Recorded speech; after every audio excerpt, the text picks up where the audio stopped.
చాలా బాగుంది. మీరు డైరెక్టర్ అయిన విధానం ఏదైతే ఉందో చక్కగా ఒక మంచి స్టోరీ లాగా ఉన్నది. రామం రాఘవం ఆ టైటిల్ కూడా చాలా క్యూట్గా ఉంది అసలు. దాంట్లోనే మీరు ఏదైతే టీజర్ ఒకటి రిలీజ్ చేశారో దాంట్లో చూస్తే ఒక తండ్రి కొడుకు కోసం కొడుకు ఎదగాలి, వీడెందుకు ఇట్లా అయిపోతున్నాడు అనే ఒక పెయిన్ ఆయనలో కనిపిస్తూ ఉంది. ఆయన అనుకున్న విధంగా మీరు తయారు కావట్లేదనే బాధ. చివర ఆ టీజర్ చివర ఒకటి ఉంది, నేనంటే వాడికి ఇంటి పేరు ఇచ్చాను కానీ నేను తండ్రిగా ఇంటి పేరు ఇవ్వగలను, మంచి పేరు వాడే తెచ్చుకోవాలి. సో చూస్తే డైలాగ్స్ కూడా ధనరాజ అంటే నేను శివప్రసాద్ గారు అందరం కలిసి రాసుకున్నానండి. అంటే కథ చెప్పేటప్పుడే కొన్ని డైలాగులు వస్తాయి. దర్శకుడు కూడా అంతకుముందు దర్శకుడు కూడా అవడం వల్ల కొన్ని ఏంటంటే పర్టికులర్గా నేను మంచి మాటలు విని చాలా రోజులు అయిందండి.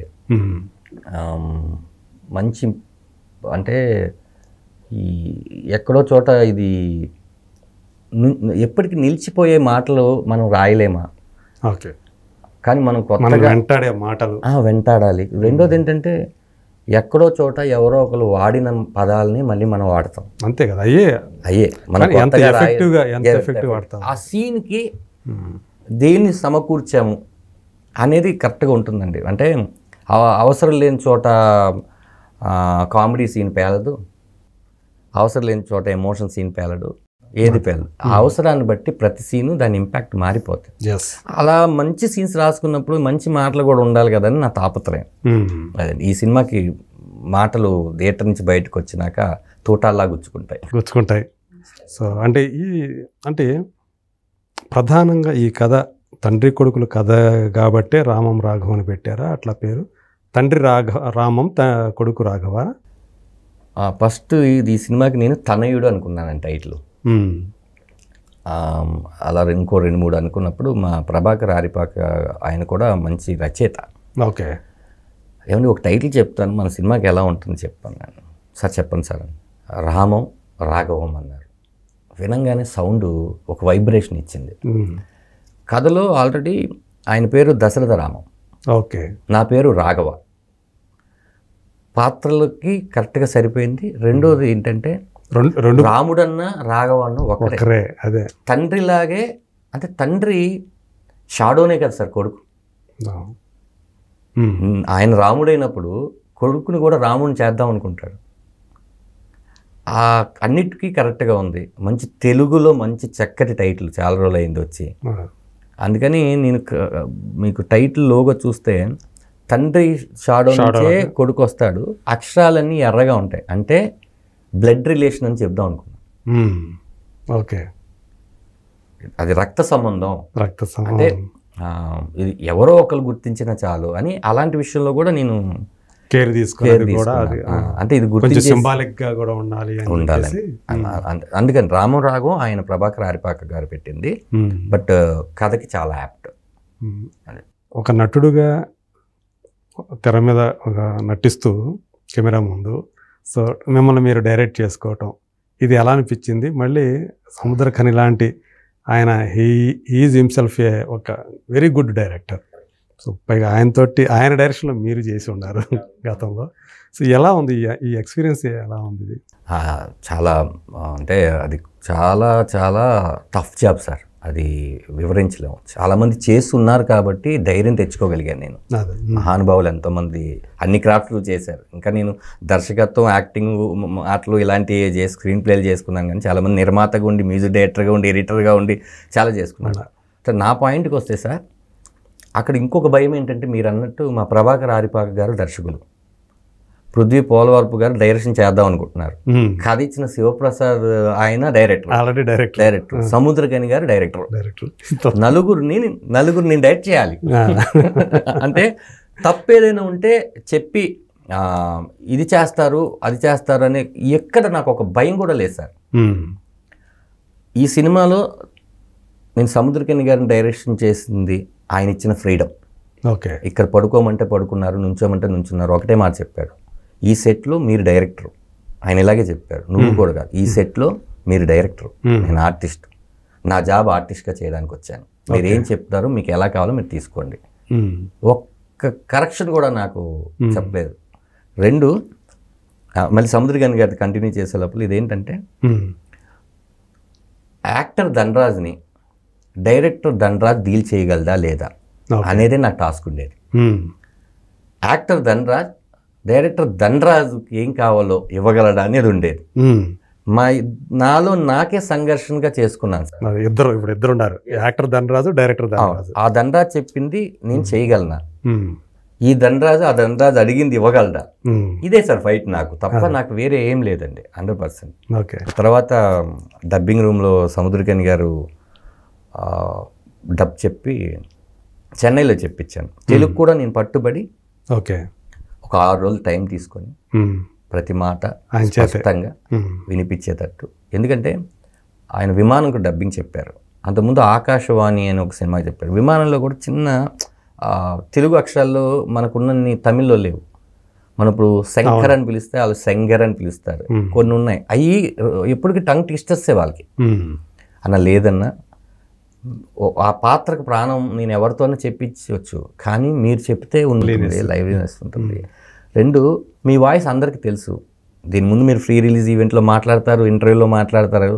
జనాలకి ఖచ్చితంగా మన సొంత గొంతు అయితే బాగుంటుందన్న. అంతే, ఇంకా దాన్ని ఇంకా ఓన్ చేసుకునే విధానం ఇంకా ఇదిగా ఉంటుంది కదా సార్. అంటే పాత్ర ఒకటి చేస్తుంటే మాట ఇంకొకరిది అన్నప్పుడు తెలియకుండా ఒక చిన్న ఇది వస్తుంటుంది. అందుకని చెప్తే సరే అని ఒక 6 రోజులు డబ్బింగ్ చెప్పిన తర్వాత 6 రోజులు టైం తీసుకున్నారా?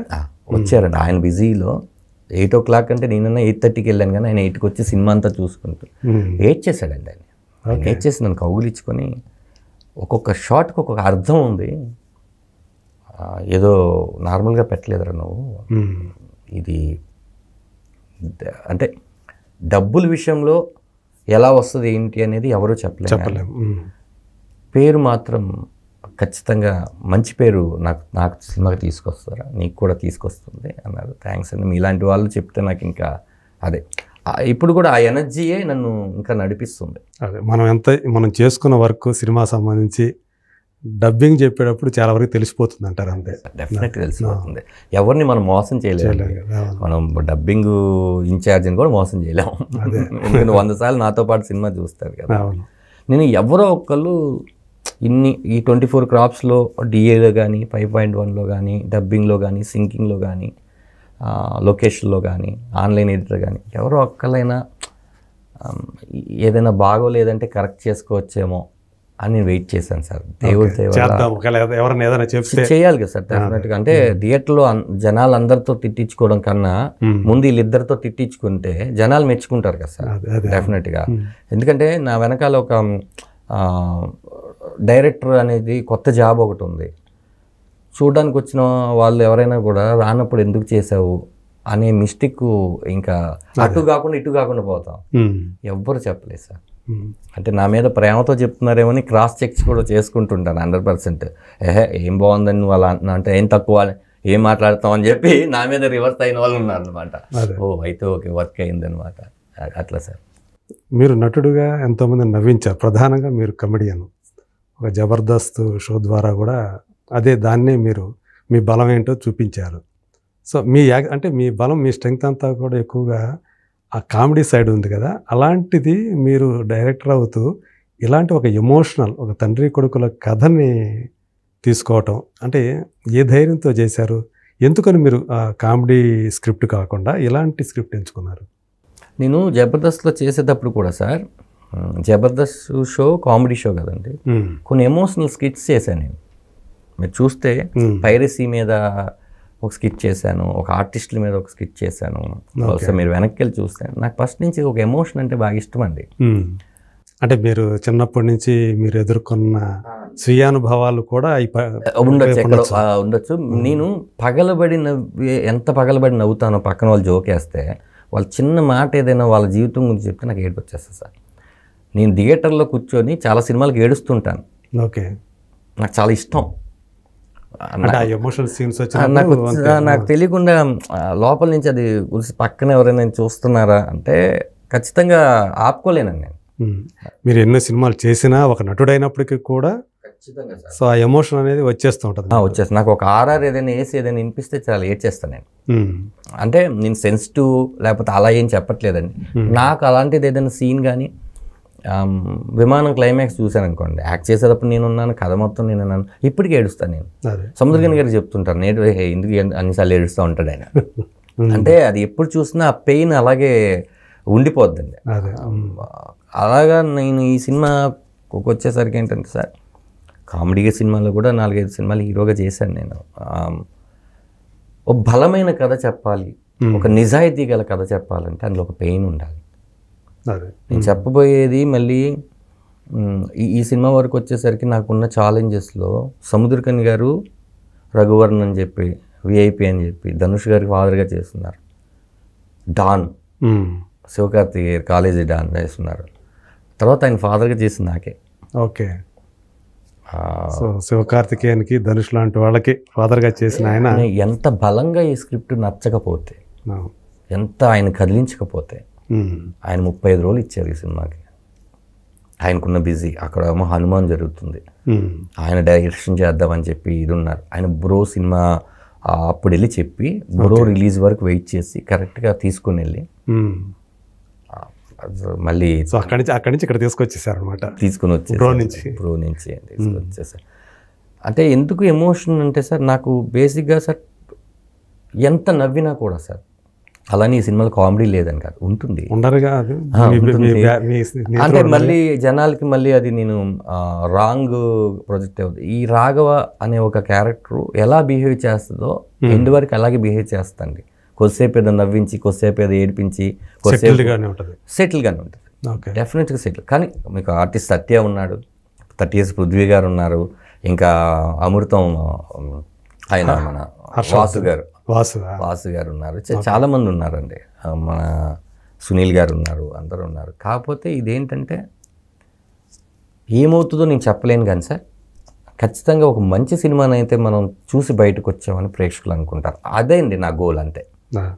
అందుకనే ఇలాంటి సబ్జెక్ట్ చేసుకున్నాను నేను. నెక్స్ట్ రాసుకునే ప్రతి దాంట్లోనూ కూడా ఓ ఎమోషన్ అయితే ఉండాలి కథలో అనేది, కదిలించాలి, ప్రేక్షకుడిని కదిలించే విషయం అయితే ఉండాలి. అదే అంటే మీరు నాకు టైటిల్తోనే చాలామందిని మీరు ఆకట్టుకున్నారు. ఇది ఏదో ఒక మొత్తానికి ఒక సెన్సిటివ్ లేదా ఒక సెన్సిబుల్ కథని చెప్పదలుచుకున్నట్టున్నాడు, తండ్రి కొడుకుల కథ అనేటప్పటికి.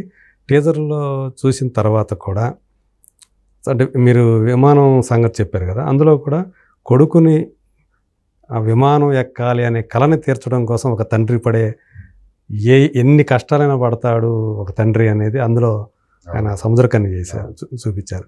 ఇక్కడ చూస్తే మీరు ఆ కథలో సార్, మేము అనుకున్నప్పుడు, అంటే డైరెక్టర్ అనుకున్నప్పుడు 2 కాళ్ళు ఉండవండి ఆయనకి సినిమాలో. అవును. కానీ ఎగిరే విమానం ఎక్కించాలనుకుంటాడు కొడుకుని. భూమి మీదే నడవలేని వ్యక్తి ఆకాశంలో ఎగురుతున్న విమానం ఎక్కించడం కోసం పడిన తండ్రి కథని ఆ కథ అంటే అందులో మేము అనుకున్న, ఆయన డైరెక్టర్ అనుకున్నటువంటి శివప్రసాద్ యానాల్ గారు అనుకున్నటువంటి మోటో అది.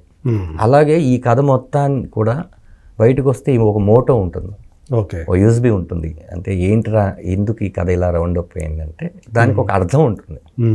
ఏదో వచ్చారు కదా అని ఏడిపించి పంపించారు, ఎందుకు ఏడ్చామో కూడా రీజన్ ఉంటుంది. ఓకే. ఎందుకు ఏడవాలో కూడా ఉంటుంది.